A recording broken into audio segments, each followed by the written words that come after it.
अगर आपका एसआईपी गलत फ्लेक्सी कैप फंड में चल रहा है तो 2026 में बड़ा नुकसान पक्का है। क्यों? क्योंकि सही फंड चुनना बहुत ज़रूरी है। तो चलिए मैं आपके सामने 5 फ्लेक्सी कैप फंड रखूँगा और फाइनली आपको बताऊँगा कि 2026 का नंबर 1 फ्लेक्सी कैप फंड कौन सा है और इन्वेस्टर किस फ्लेक्सी कैप फंड में भर भर के पैसा डाल रहे हैं। और इन पाँचों में से सिर्फ एक फंड को ही चुनना हो तो आप किस फ्लेक्सी कैप फंड को चुनोगे ये भी मैं आपको इस वीडियो में बताऊंगा।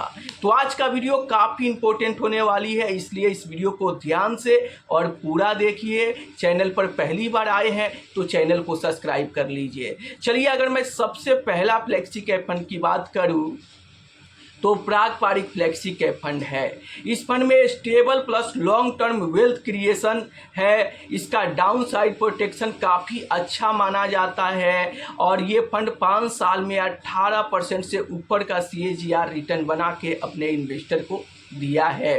वहीं पर अगर मैं दूसरे नंबर पे बात करूं तो HDFC फ्लेक्सी कैप फंड है। 2026 में स्ट्रॉन्ग परफॉर्मेंस देखने को मिल रहा है HDFC फ्लेक्सी कैप फंड का और बुल मार्केट में तेज़ी से ग्रो कर रहा है। यही नहीं, अगर मैं यहाँ पे बात करूँ तो large cap mid cap balance अच्छा है और 5 साल में 20% का CAGR रिटर्न बनाकर अपने इन्वेस्टर को दिया है।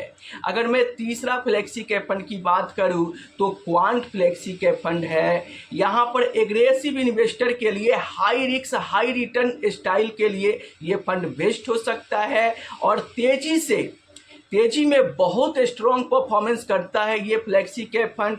5 साल में ये फंड 19% का CAGR रिटर्न बना के अपने इन्वेस्टर को दिया है। चौथे नंबर पे मैं बात करूँ तो bank of India flexi cap fund है। यहाँ पर आप देख सकते हो सरप्राइज परफॉर्मेंस देखने को मिल रहा है। पिछले कुछ सालों में स्ट्रॉन्ग रिटर्न, कम चर्चा लेकिन परफॉर्मेंस अच्छा देखने को मिल रहा है। 5 साल का 20% का CAGR रिटर्न बनाकर अपने इन्वेस्टर को दिया है। वहीं पर अगर मैं पांचवा फ्लेक्सी कैप फंड की बात करूं तो कोटक फ्लेक्सी कैप फंड है। यहाँ पर देख सकते हो कि stable growth plus low volatility SIP investor के लिए अच्छा ऑप्शन हो सकता है क्योंकि इस फ्लेक्सी कैप फंड में उतार चढ़ाव थोड़ा कम देखने को मिलता है। तो ये 5 फ्लेक्सी कैप फंड है। अगर आप इन पांचों में से सिर्फ एक फंड को ही चुनना चाहते हैं तो देखो सेफ्टी प्लस स्टेबिलिटी पारंपरिक फ्लेक्सी कैप फंड हो सकता है। वहीं पर फास्ट ग्रोथ प्लस एग्रेसिव तो HDFC फ्लेक्सी कैप फंड हो सकता है और अगर हाई रिस्क हाई रिटर्न तो क्वांट फ्लेक्सी कैप फंड आपके लिए बेस्ट हो सकता है। वहीं पर अगर मैं बात करूं कि 2026 में अभी किसमें सबसे ज़्यादा इंटरेस्ट दिखा रहे हैं इन्वेस्टर तो HDFC फ्लेक्सी कैप फंड में इन्वेस्टर का विश्वास बढ़ते जा रहा है। दूसरे नंबर पे पारंपरिक फ्लेक्सी कैप फंड पे विश्वास बढ़ रहा है और तीसरा क्वांट फ्लेक्सी कैप फंड। इन फंड में लगातार इनफ्लो बढ़ रहा है क्योंकि इन्वेस्टर मार्केट वोलेटिलिटी में फ्लेक्सी कैप स्टेबिलिटी यहाँ पर पसंद कर रहे हैं।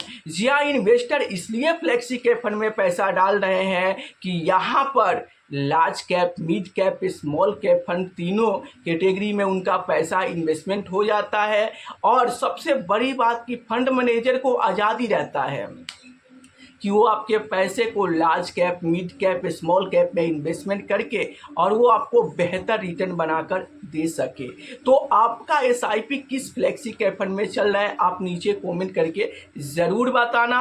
और क्या इन पांचों में से आपके फ्लेक्सी कैप आपके पोर्टफोलियो में कोई फंड है तो वो कौन सा फंड में आपका SIP चल रहा है आप नीचे कमेंट करके ज़रूर बताना। कितने साल से कर रहे हो, कितने का रिटर्न मिल रहा है और आपका फंड आपके रिटर्न के हिसाब से आपको पोर्टफोलियो में रिटर्न दे रहा है या फिर नहीं दे रहा है। क्योंकि बहुत सारे इन्वेस्टर है फ्लेक्सी कैप फंड में तो इन्वेस्टमेंट कर रहे हैं, अब वो रिटर्न की यहाँ पर मान लो कि 15% का रिटर्न अनुमान लेकर चल रहे हैं तो क्या यहाँ पर आपके अनुमान के हिसाब से आपका फंड आपको रिटर्न बनाकर आपके पोर्टफोलियो में दे रहा है? नीचे कमेंट में ज़रूर बताना।